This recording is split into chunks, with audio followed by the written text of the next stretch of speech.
नमस्कार, good morning सभी को। स्वागत आप सभी का आपके अपने परिवार साइंस एजुकेशन पे। तो आज हम डिस्कस करने वाले हैं 9 फरवरी के करंट अफेयर के बारे में। तो आज के जितने भी इंपॉर्टेंट क्वेश्चन है जो सुर्खियों में है वो सारे के सारे हम इस वीडियो में डिस्कस करने वाले हैं। तो क्लास इंपॉर्टेंट रहेगी तो शुरू से लेकर लास्ट तक जरूर देखना। और इस क्लास की जिसको पीडीएफ फाइल चाहिए वो टेलीग्राम चैनल ज्वाइन कर लेना, जिसकी लिंक इस वीडियो की डिस्क्रिप्शन में दे दी जाएगी। देखो हमारे इंपॉर्टेंट क्वेश्चनों में सबसे पहला क्वेश्चन है, हाल ही में किसके द्वारा एलपीजी वितरण को बेहतर करने के लिए प्योर फॉर श्योर पहल का अनावरण किया गया? तो ये किसके द्वारा किया गया? तो आंसर क्या हो जाएगा? हरदीप सिंह पुरी जी के द्वारा, यानी ऑप्शन 2 हमारा यहाँ पे राइट आंसर हो जाएगा। एलपीजी वितरण को बेहतर करने के लिए भारत पेट्रोलियम कॉरपोरेशन लिमिटेड यानी बीपीसीएल ने प्योर फॉर श्योर के अनावरण की घोषणा की है।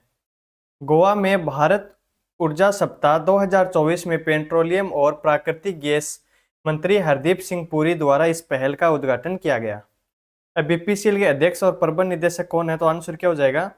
जी कृष्ण कुमार। तो ये भी इंपॉर्टेंट फैक्ट है, याद रखना। आगे देखो, हाल ही में राजस्थान का बजट किसके द्वारा प्रस्तुत किया गया? तो इसका आंसर क्या हो जाएगा? दिया कुमारी, यानी ऑप्शन 4 हमारा यहाँ पे करेक्ट आंसर हो जाएगा। राजस्थान की वित्त मंत्री दिया कुमारी ने विधानसभा चुनाव के बाद पहला बजट पेश किया है।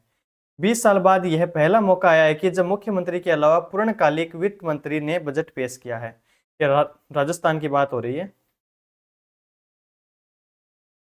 आगे देखो, हाल ही में विविधता का अमृत महोत्सव पूर्वोत्तर भारत के स्मृति का अनावरण करने वाला एक सांस्कृतिक उत्सव का उद्घाटन किसके द्वारा किया गया? तो इसका आंसर क्या हो जाएगा? द्रौपदी मुर्मू जी, यानी ऑप्शन 3 हमारा यहाँ पे करेक्ट आंसर हो जाएगा। राष्ट्रपति द्रौपदी मुर्मू ने 8 फरवरी 2024 को अमृत उद्यान राष्ट्रपति भवन नई दिल्ली में 4 दिवसीय सांस्कृतिक समारोह का उद्घाटन किया। यह समारोह विविधता का अमृत महोत्सव पूर्वोत्तर भारत की समृद्धि का अनावरण करने वाला एक सांस्कृतिक उत्सव है नाम से आयोजित किया जा रहा है, और इसका उद्देश्य पारंपरिक हस्तशिल्प, हथकरघा, कृषि उत्पादकों में आदान प्रदान को बढ़ावा देना है। आगे देखो, हिंद महासागर सम्मेलन 2024 में भारत का प्रतिनिधित्व किसके द्वारा किया जाएगा?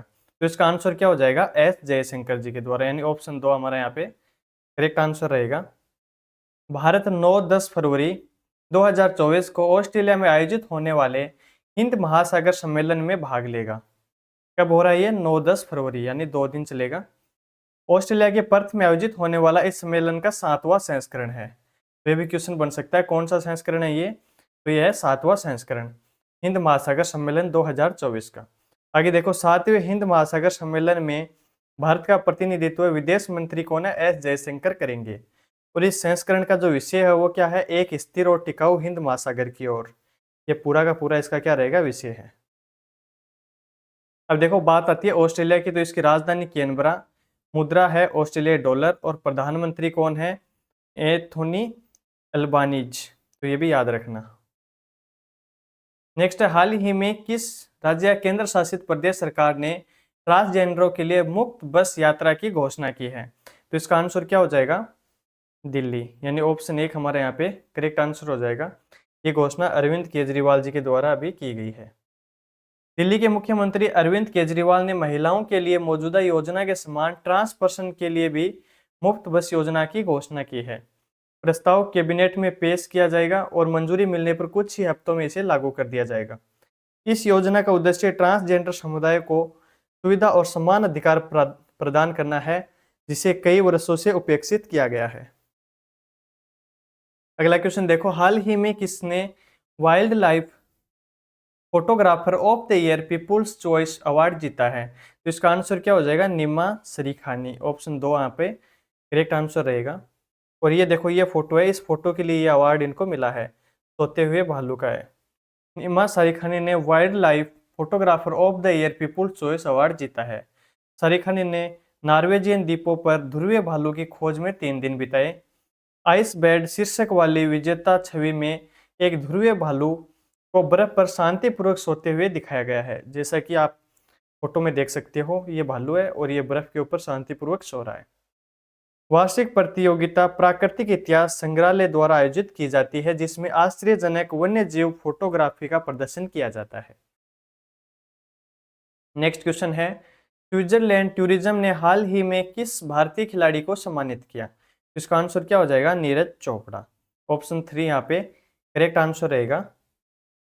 भारत के ओलंपिक और विश्व चैंपियन भाला फेंक खिलाड़ी नीरज चोपड़ा को यूरोप के शीर्ष के नाम से मशहूर स्विट्जरलैंड के जंगफ्राउजोक में प्रसिद्ध आइस पैलेस में एक पट्टिका देकर सम्मानित किया गया।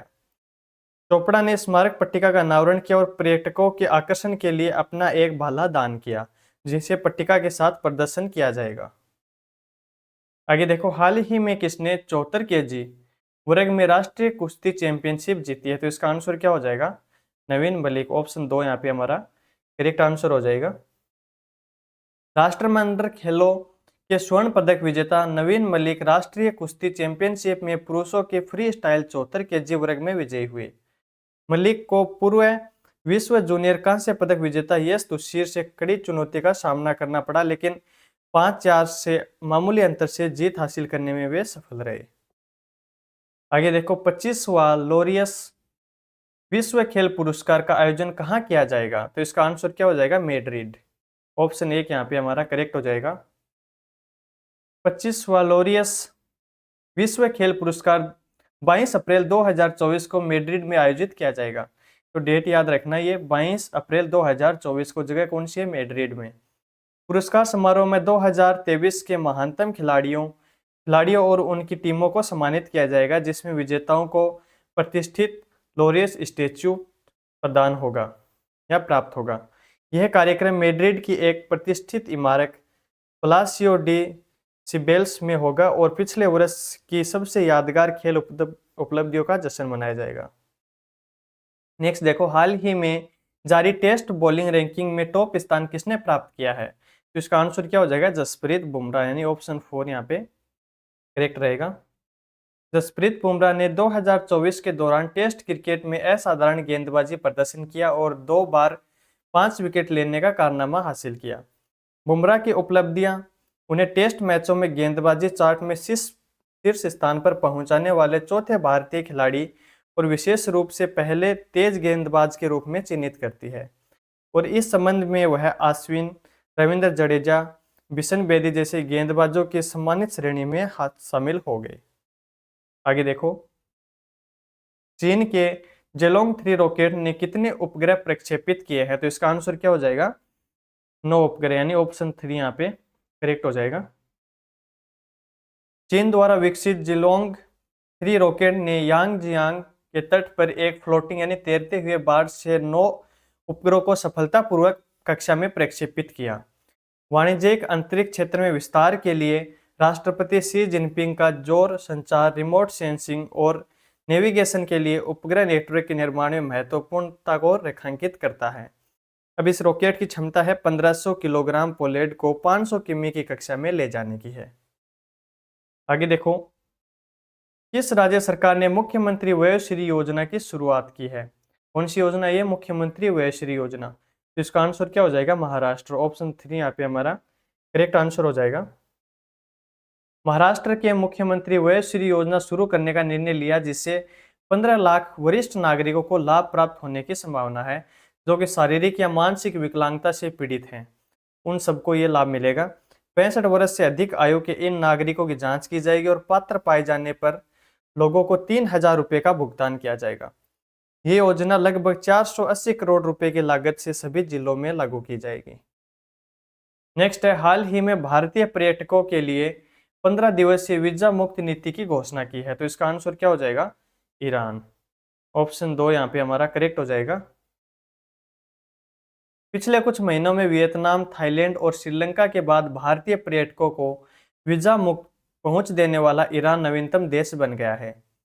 नए आदेश के तहत भारतीय नागरिकों को हर 6 महीने में एक बार साधारण पासपोर्ट के साथ ईरान में प्रवेश की अनुमति दी जाएगी और अधिकतम 15 दिनों तक रहने की अनुमति होगी, जिसे बढ़ाया नहीं जाएगा। तो ये देखो, आज हमने 9 फरवरी के जितने भी इंपॉर्टेंट सुर्खियों बने क्वेश्चन थे वो सारे के सारे हमने डिस्कस किए हैं। तो वीडियो पसंद आई तो इसको लाइक करना और चैनल को सब्सक्राइब करना। Thank you.